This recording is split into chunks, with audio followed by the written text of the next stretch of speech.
Hello Fox, நான் ஏஷியாவில் எந்த side திரும்பினாலும் இந்த சைனீஸ் ரெஸ்டாரண்ட் இருக்குங்க. எனக்கு இங்கே போய் ட்ரை பண்ணுறது கொஞ்சம் பயமாக தான் இருந்தது. ஏன்னா மேக்ஸிமம் இங்கே எல்லாமே போர்க் தான் கிடைக்கும். அதுக்கப்புறமா தான் வந்து சீ ஃபுட்டோ சிக்கனோ மற்ற ஐட்டங்களோ கிடைக்கும் அப்படின்னு சொல்லியிருந்தாங்க. நாங்கள் இன்றைக்கி லஞ்சுக்காக ஒரு சைனீஸ் ரெஸ்டாரண்ட்டுக்கு தான் அங்கே போயிருந்தோம். இந்த ரெஸ்டாரண்ட் எங்கே இருக்குதுன்னு பார்த்தீங்கன்னா செராசில் அப்படின்ற ஏரியாவில் தான் இருக்குது. இங்கே வந்து பார்த்தீங்கன்னா உண்மையாகவே போனதில் 3/4 ஆஃப் தி ஐட்டம் வந்து போர்க் தாங்க இருந்துச்சு.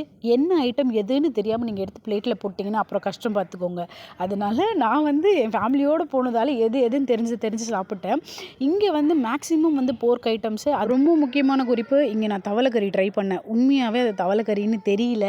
நான் வந்து அவங்க பிளேட்டில் எடுத்தது ஜஸ்ட்டு ட்ரை தான் பண்ணேன். அது சிக்கன் மாதிரி தான் இருந்துச்சு. வெஜ்ஜீஸும் இருந்துச்சு. அந்த வெஜ்ஜீஸ் வந்து நம்ம ஊர் வெஜ்ஜீஸ் மாதிரி கிடையாது, ஆஃப் பாயில்டு வெஜ்ஜீஸ் தான். இங்கே எல்லாருமே பார்த்தீங்கன்னா சோறு கம்மியாகவும் வெஜ்ஜீஸ் நிறையவும் சாப்பிட்றாங்க. இந்த ஹோட்டலில் வந்து ஸ்பெஷலாக வந்து சூப்பும் ஹெர்பல் டீயும் வந்து ஆஃபர் பண்ணுறாங்க ஃப்ரீ. இந்த ஹெர்பல் டீ வந்து ரொம்ப சட்டலாக சுகர்லாம் கிடையாது, வெறும் ஹர்ப் பேசிஸில் தான் இருந்துச்சு. இது ஃப்ரீயாக ஆஃபர் பண்ணுறாங்க. இது எல்லா ரெஸ்டாரண்ட்லேயும் கிடைக்குமான்னு எனக்கு அது தெரியல. இதுக்கு மேலே இந்த சூப் வந்து பார்த்தீங்கன்னா ஃபுல்லாக பிளான்ட் பேஸு. யாரெல்லாம் மலேசியா வரீங்களோ கண்டிப்பாக இந்த கடைக்கு போய் ட்ரை பண்ணுங்கள். இன்னொரு வீடியோவில் பார்க்கலாம். Tata, bye by.